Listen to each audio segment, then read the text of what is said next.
I run a lot. When I'm not pretending to stand still, I'm running, but somehow you, God, have seen it fit to let me hasten in my race to see how far I can get before you care. It's a cheap way to test your love, but I just don't believe it when you tell me that you want to use me. It's easier to flee the scene than it is to let your love spread all over me and leave me broken and finally free. It just hurts too much, so I run. Because you are unattainable and the unknown is so painful and your presence is a force I can't escape, but I try.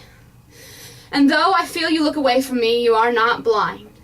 Though I feel you cannot hear me, you are not deaf. So tell me why. Before I was ever thought of or desired, you saw every moment of every day of my life, and as my sins passed before your eyes, you sighed and said, yes, I will use this. God, that's cruel. At least, that's the way it seems to me from where I'm running, and it seems to be that you're content to just let me get swallowed by the sea.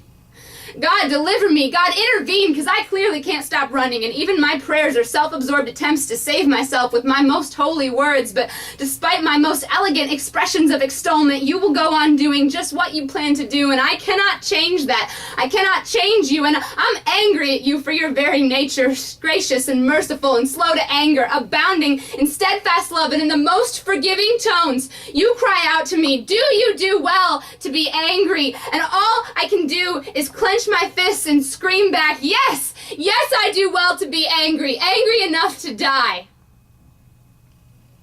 But I guess I'm still here, right? Just a speck, and I'll take it by your silence and your neglect to acquiesce to my request that you still have something planned that requires the perpetuation of my breath. I run a lot.